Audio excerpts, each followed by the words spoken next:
Daniel's alarm blared at 6 a.m., jolting him awake. He rolled over in his king-sized bed, stretching his arms above his head before swinging his legs over the side. The cool morning air hit his skin as he stood up, walking towards the floor-to-ceiling windows of his penthouse apartment. New York City sprawled before him, already bustling with activity despite the early hour. He moved to his closet, selecting a crisp white shirt and charcoal suit. As he dressed, his mind wandered to the contract he'd just closed with DM Capital. It was a significant deal, one that would elevate his company to new heights. A smile played on his lips as he knotted his tie, thinking about how far he'd come. Daniel made his way to the kitchen, brewing a strong cup of coffee.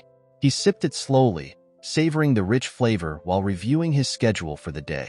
A board meeting at 10, lunch with a potential investor, and then his thoughts were interrupted by the sound of shuffling feet. Adam, his 10-year-old adopted son, entered the kitchen, his school uniform askew and his hair a mess.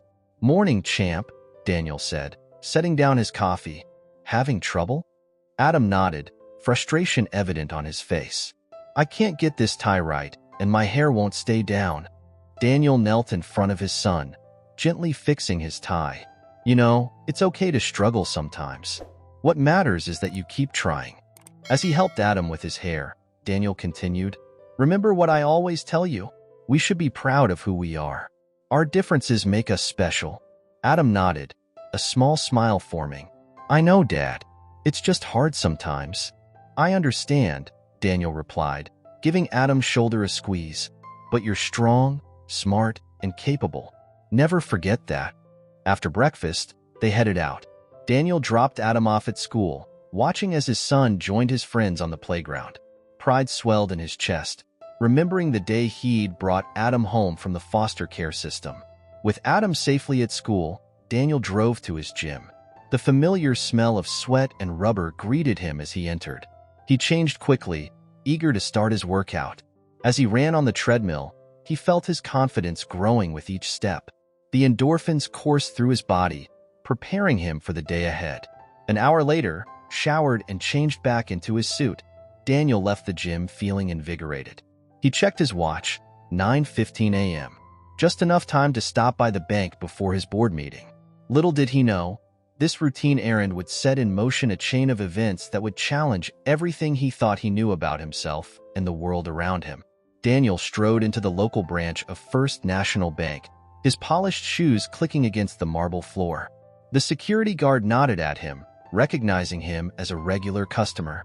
A few tellers smiled and waved, but Daniel headed straight for an open window where a middle-aged woman with blonde hair sat. "Good morning," Daniel said, placing his briefcase on the counter. "I'd like to make a deposit, please." The teller, whose nameplate read Karen, looked up at him with cold, scrutinizing eyes. "Do you have an account with us?" she asked, her tone clipped. Daniel blinked, taken aback by her abruptness. "Yes, I do. I've been banking here for over a decade." Karen's lips thinned. "I'll need to see some identification," Daniel complied, pulling out his driver's license and handing it over. Karen examined it closely, her brow furrowing as she looked between the photo and Daniel's face. "And what is it you'd like to deposit today?" she asked, handing back his ID. "This check," Daniel replied, sliding the document across the counter. It was a substantial amount, the fruits of his recent deal with DM Capital. Karen's eyes widened as she saw the figure. She looked back at Daniel, suspicion clear in her gaze. "Where did you get this?" Daniel felt a flicker of irritation. "It's a business transaction. I recently closed a deal with Dash." "I'm going to need to see some additional identification," Karen interrupted. "And proof of the transaction's legitimacy." Daniel's jaw clenched. He'd never been asked for additional proof before, certainly not for a simple deposit. "Is there a problem?" he asked, keeping his voice level. Karen's eyes narrowed. "We have procedures in place to prevent fraud, sir. I'm just following protocol." Daniel took a deep breath, reminding himself to stay calm. "I understand that, but I've been a customer here for years. I've never had an issue before." "Well, you're dealing with me now," Karen replied, her tone dismissive. "And I need to verify this transaction." Daniel reached into his pocket and pulled out his wallet. He extracted a sleek black card, his VIP client card from DM Capital. "Will this help?" he asked, sliding it across the counter. Karen barely glanced at it. "That could be fake for all I know. I need official documentation."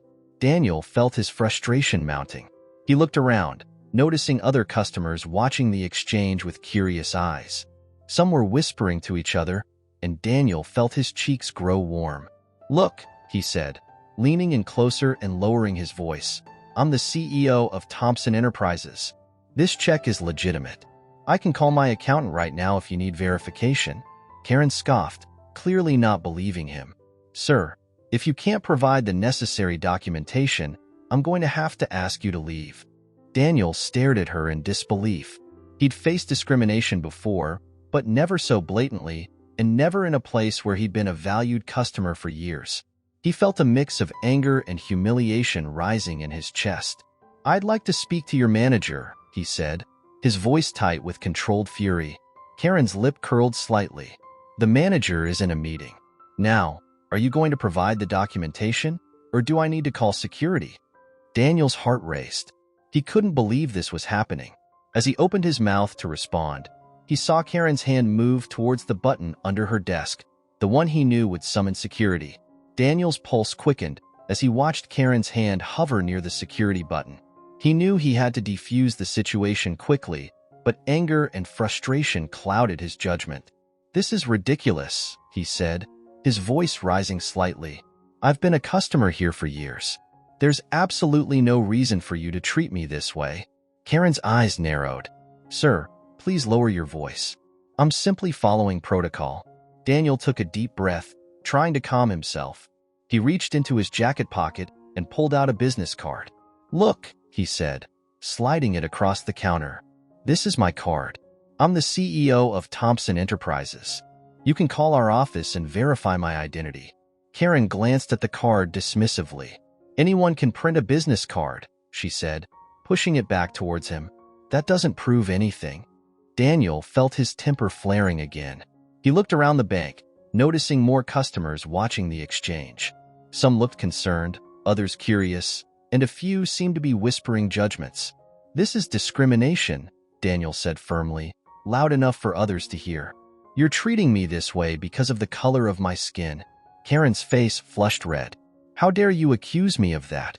she hissed. "I'm doing my job. If you can't provide proper identification and proof of funds, I can't process this deposit." Daniel leaned in, his voice low and intense. "I've provided more than enough identification.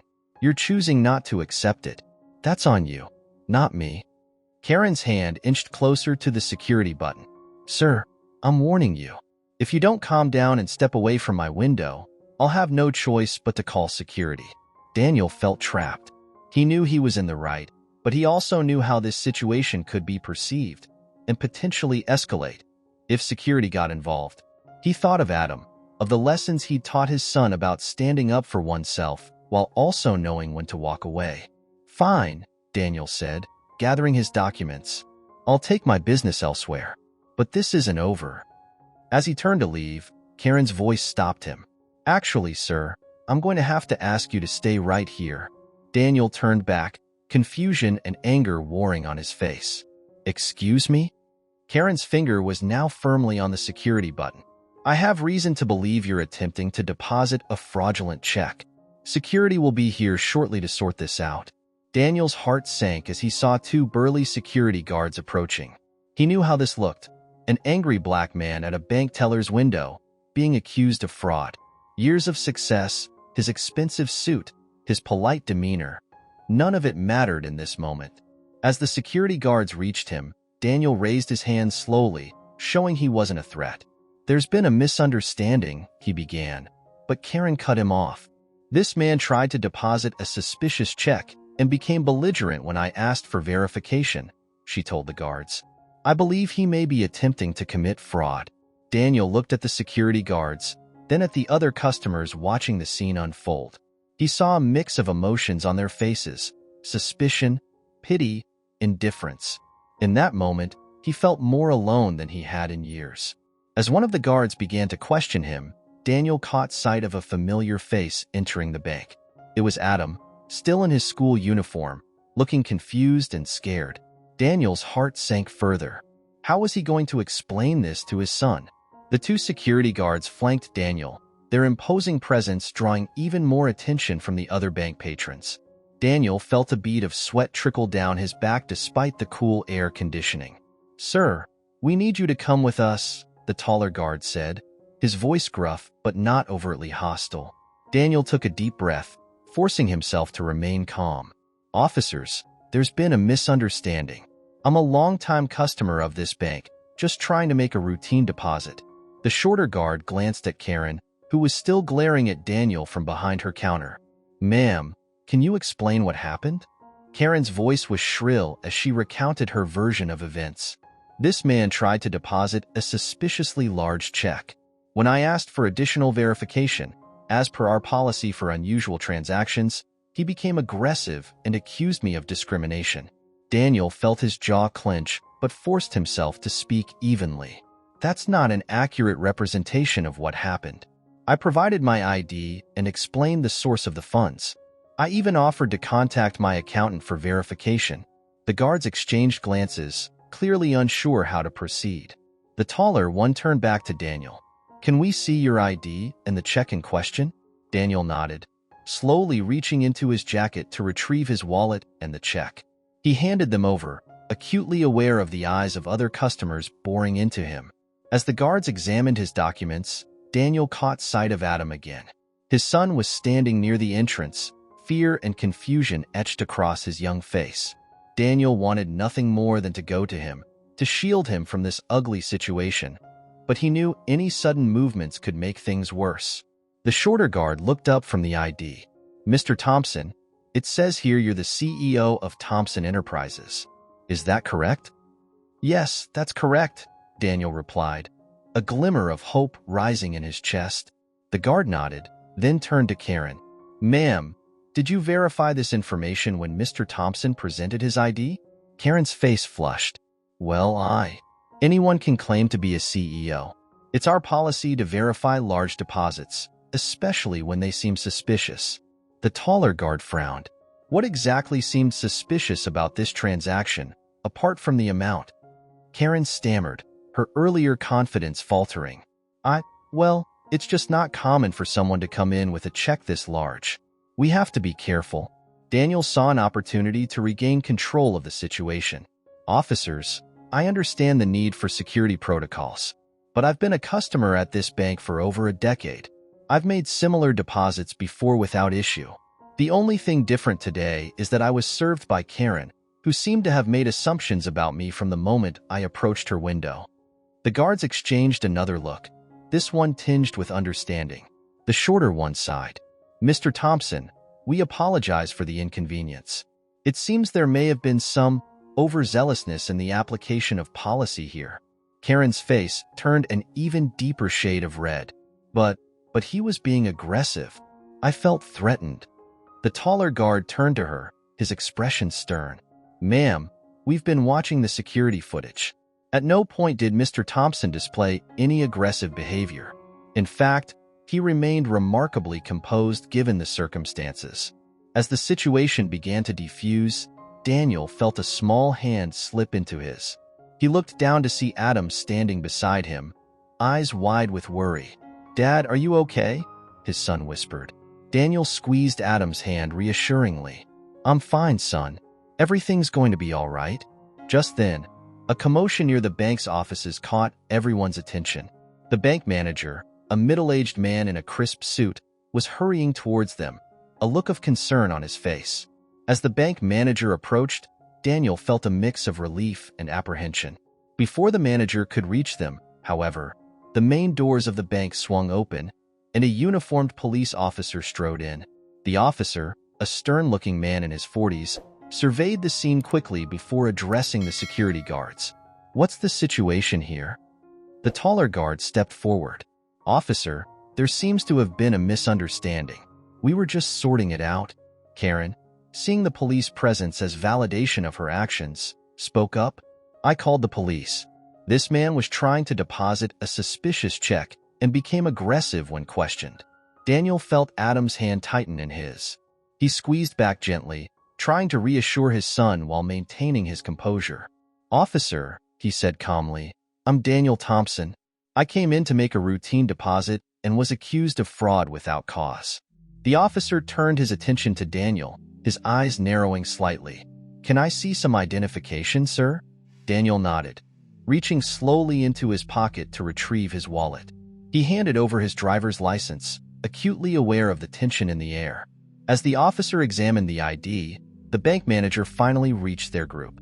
"What's going on here?" he demanded, looking between Daniel, Karen, and the police officer. The officer held up a hand to quiet the manager, then turned back to Daniel. "Mr. Thompson, can you explain why you're here with your son during school hours?" Daniel blinked, caught off guard by the question. I dropped Adam off at school this morning. I don't know why he's here now." He looked down at his son. "Adam, why aren't you in class?" Adam's voice was small and shaky. "I saw you come in here on my way to the bathroom. I wanted to say hi, but then I saw all the guards." The officer's expression softened slightly at Adam's words. He knelt down to the boy's eye level. "Son, is this man your father?" Adam nodded vigorously. "Yes, sir. He adopted me 3 years ago." The officer stood back up, his demeanor noticeably changed. He turned to Karen, who was watching the exchange with a mix of confusion and growing unease. "Ma'am, can you tell me exactly why you felt it necessary to call the police?" Karen stammered, her earlier confidence evaporating. Well, the check was for a large amount, and I couldn't verify its authenticity. It's bank policy to dash." The bank manager cut her off. "Karen, that's not our policy. We have procedures for verifying large deposits, but they don't involve immediately assuming fraud or calling the police." The officer nodded, then addressed Daniel. "Mr. Thompson, I apologize for the inconvenience. It appears there was a serious lapse in judgment here." He turned to the bank manager. "I trust you'll be handling this internally?" The manager nodded gravely. "Absolutely, officer. Mr. Thompson is a valued customer, and this situation is unacceptable." As the tension in the bank lobby began to dissipate, Daniel felt a wave of exhaustion wash over him. He looked down at Adam, seeing the confusion and worry in his son's eyes. He knew that while this immediate crisis was ending, its impact was far from over. The officer handed Daniel back his ID. "You're free to go, Mr. Thompson." "Again, I apologize for the trouble." Daniel nodded, too drained to feel victorious. He turned to Adam, forcing a smile. "Come on, son. Let's go home." As they walked out of the bank, Daniel could feel the eyes of the other customers on them. He heard whispers, saw looks of pity and shame. Adam's small hand remained firmly in his, a lifeline in the storm they just weathered. Outside, the busy New York street continued its usual bustle, oblivious to the drama that had unfolded inside the bank. Daniel took a deep breath of the city air, trying to shake off the residual tension. He knew he and Adam had a long conversation ahead of them, about prejudice, about injustice, and about the strength it takes to face both with dignity. As Daniel and Adam walked away from the bank, the bustling city seemed to fade into the background. Daniel's mind raced, trying to process what had just happened and figure out how to explain it to his son. He glanced down at Adam, noticing the boy's furrowed brow and downcast eyes. "Hey, buddy," Daniel said softly, guiding them to a nearby park bench. "Let's sit down for a minute. We need to talk about what happened in there." Adam nodded silently, climbing onto the bench. He looked up at Daniel, his eyes brimming with a mix of confusion and sadness. "Dad, why did that lady treat you like that? Why did the police come?" Daniel sighed, running a hand over his face. How could he explain the complexities of racial prejudice to a 10-year-old? Sometimes, Adam, people make judgments about others based on how they look, without knowing anything about them. That's what happened today. Adam's brow furrowed deeper. "But that's not fair. You're the best dad ever. You help people all the time. Why couldn't they see that?" Daniel felt a lump form in his throat. "You're right, it's not fair. But unfortunately, this is something that happens to people who look like me sometimes." Adam was quiet for a moment, processing this information. Then he asked in a small voice, "Is it because you're black?" Daniel nodded slowly. "Yes, son. Some people see the color of my skin and make assumptions about who I am or what I'm capable of. Adam's eyes welled up with tears. But you saved me. You adopted me when no one else wanted me. How can anyone think you're bad? Daniel pulled Adam into a tight hug, feeling his son's body shake with quiet sobs. I know, buddy. I know. What happened today doesn't change who I am or how much I love you. As Adam's tears subsided, he pulled back, wiping his eyes. Dad, he asked hesitantly, do you love me even though I'm not black like you? Daniel felt his heart break a little at the question. He cupped Adam's face in his hands, looking directly into his eyes. Adam, listen to me. I love you with all my heart. The color of your skin, or mine, doesn't change that.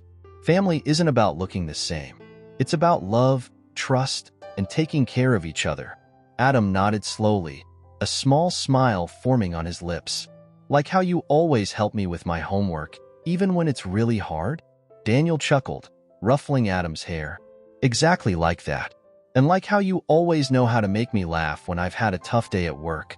They sat in comfortable silence for a few moments, watching the people pass by. Then Adam spoke up again. Dad, I'm proud to be your son, and I don't care what anyone else thinks.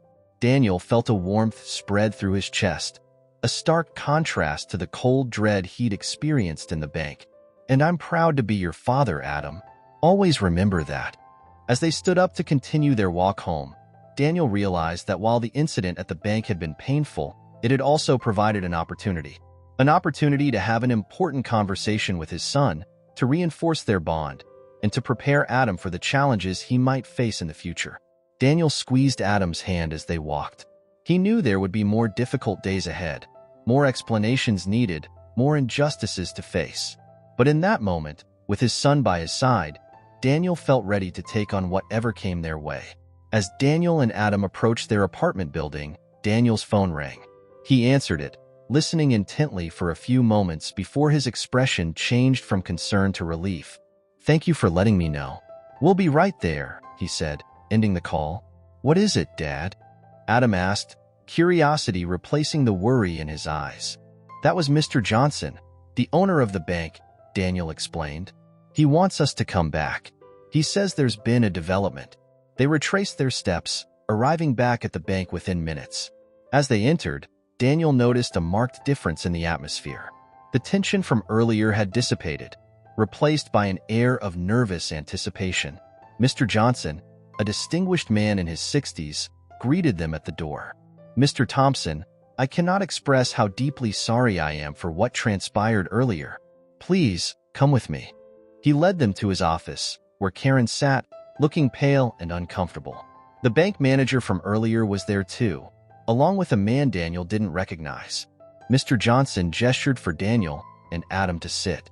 Mr. Thompson, this gentleman is from our corporate security team. He's been reviewing the footage from today's incident. The security expert nodded. Mr. Thompson, we've conducted a thorough investigation. Not only was there no justification for the treatment you received, but we've uncovered some disturbing patterns in Ms. Karen's behavior. Karen shifted in her seat, avoiding eye contact with everyone in the room. The expert continued, upon reviewing past footage, we've found multiple instances where Ms. Karen has subjected customers of color to excessive scrutiny while processing similar transactions for white customers without question. Daniel felt a mix of vindication and sadness wash over him. He glanced at Adam, who was listening intently, his young face serious. Mr. Johnson spoke up, his voice firm.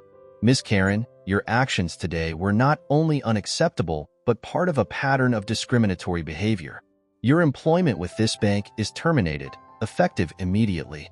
Karen's head snapped up, her face a mix of shock and indignation. But I was just following protocol. You can't fire me for doing my job. The bank manager interjected. No, Karen, you weren't following protocol. You were acting on your own biases, and it's cost this bank the trust of a valued customer, not to mention potential legal repercussions. As Karen was escorted out of the office, Mr. Johnson turned to Daniel. Mr. Thompson, I know this doesn't undo the hurt and humiliation you experienced today, but I want you to know that we take this matter extremely seriously. We will be implementing additional diversity and sensitivity training for all our staff, and we're reviewing our policies to ensure nothing like this happens again." Daniel nodded, processing the information. "I appreciate your swift action, Mr. Johnson, but you're right, it doesn't undo what happened. My son had to witness his father being treated like a criminal for no reason other than the color of his skin." Adam, who had been quiet until now, spoke up.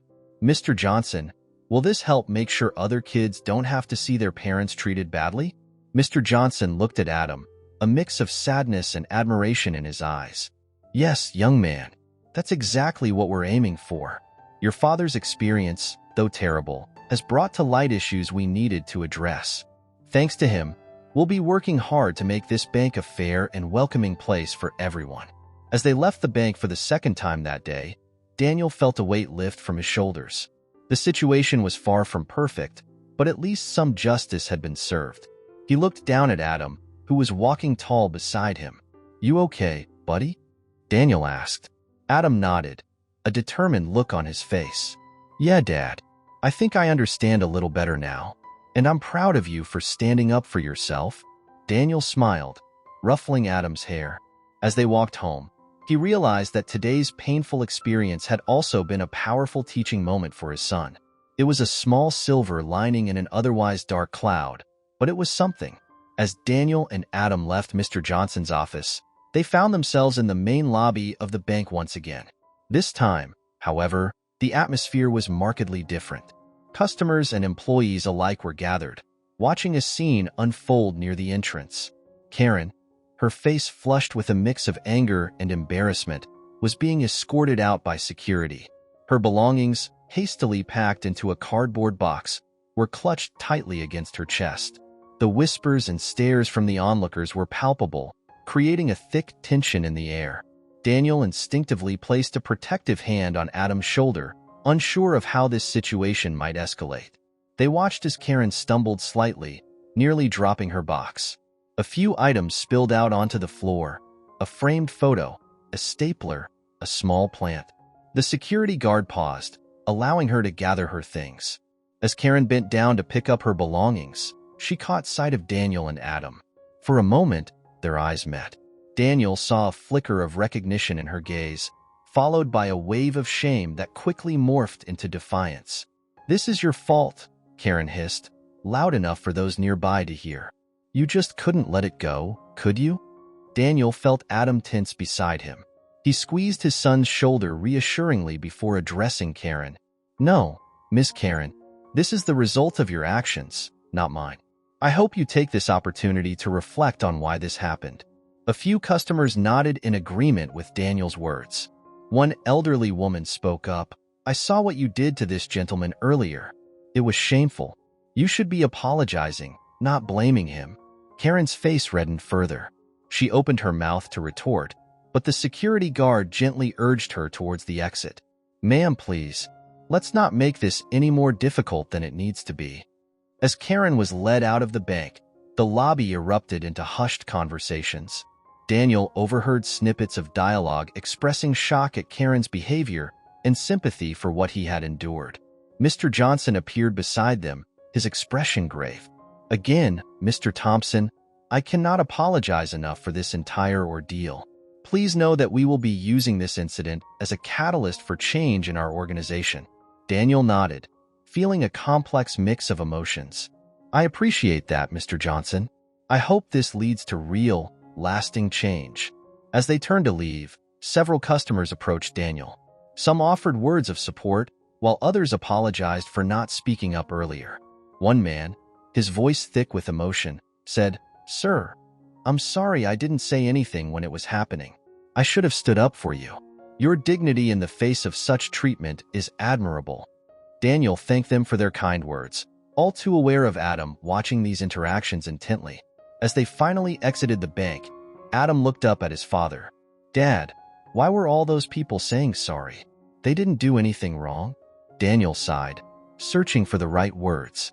"Sometimes, buddy, not doing anything when you see something wrong happening can be just as bad as doing the wrong thing yourself." Those people felt bad because they knew they could have spoken up, but didn't.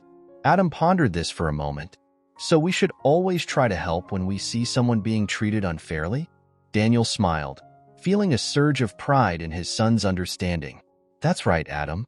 It's not always easy, and it can be scary sometimes, but standing up for what's right is important. As they walked home, Daniel reflected on the day's events. The humiliation of Karen, while providing a sense of justice, wasn't something he took pleasure in. Instead, he focused on the positive changes this incident might bring about and the valuable lessons his son had learned.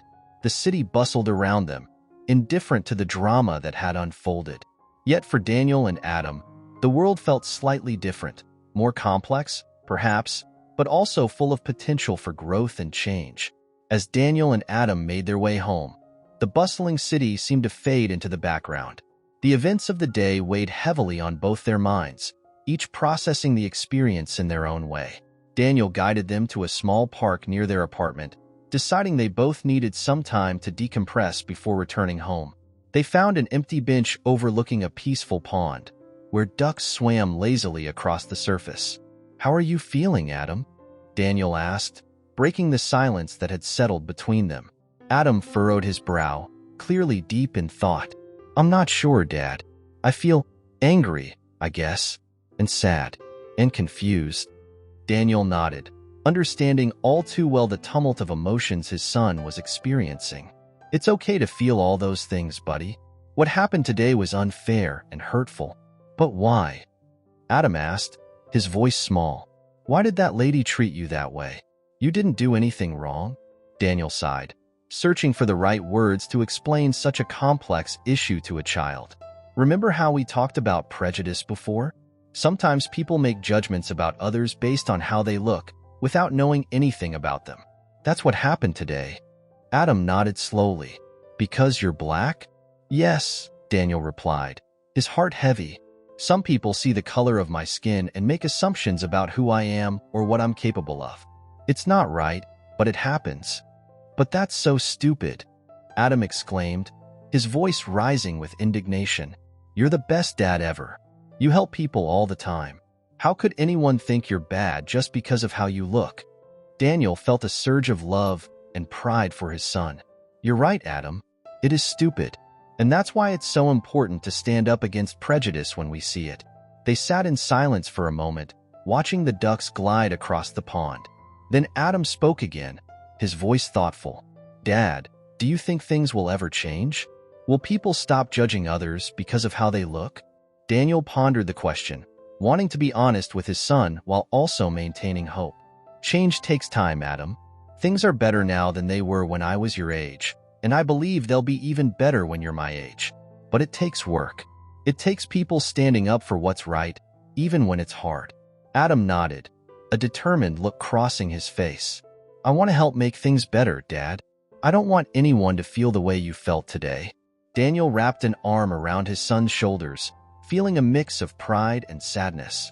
Pride in Adam's compassion and determination, and sadness that his young son had to confront such harsh realities. "You know what, Adam? You're already helping make things better. By understanding what happened today, by wanting to stand up against unfairness, you're part of the change we need." As the sun began to set, casting a warm glow over the park, Daniel stood up. "Come on, buddy. Let's head home. It's been a long day, and I think we both could use some rest." They walked home hand in hand, the events of the day having forged a deeper understanding between them. Daniel knew there would be more challenges ahead, more difficult conversations to have. But he also knew that with each obstacle they faced, they were growing stronger, both as individuals and as a family. As they reached their apartment building, Adam looked up at his father. "Dad, I'm really proud to be your son, and I don't care what anyone else thinks." Daniel felt his eyes mist over as he squeezed Adam's hand. "And I'm proud to be your father, Adam. Always remember that." They entered their home, both exhausted but somehow lighter, having weathered the storm together and emerged stronger on the other side. The next morning, Daniel woke up early, his mind still processing the events of the previous day. He quietly made his way to the kitchen, careful not to wake Adam. As he sipped his coffee, his phone buzzed with an incoming call. The caller ID showed it was his old friend and business associate, Michael Chun. "Daniel, I heard about what happened yesterday. Michael said as soon as Daniel answered. Are you okay? Daniel sighed. Recounting the incident at the bank, Michael listened intently, his anger palpable even through the phone. That's unacceptable, Daniel. But listen, I have an idea. Remember that investment opportunity we discussed last month? I'm ready to move forward with it, and I want your company to be a major part of it. Daniel's eyebrows shot up. Michael, that's a multi-million-dollar deal. Are you sure? Absolutely, Michael replied firmly. Your company has always delivered excellent results. Plus, I want to show that I stand with you against this kind of discrimination. This isn't just business, Daniel. It's about making a statement. As they discussed the details, Daniel felt a mix of emotions. While he was excited about the opportunity, he didn't want it to be seen as a form of charity or pity.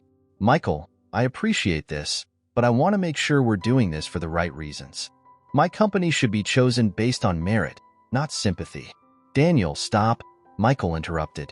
Your company's track record speaks for itself. This incident just made me realize we shouldn't wait any longer to collaborate. It's good business, and it sends the right message. Win-win. After ending the call, Daniel sat back, processing the unexpected turn of events. The investment would catapult his company to new heights, potentially making it one of the leading firms in the industry.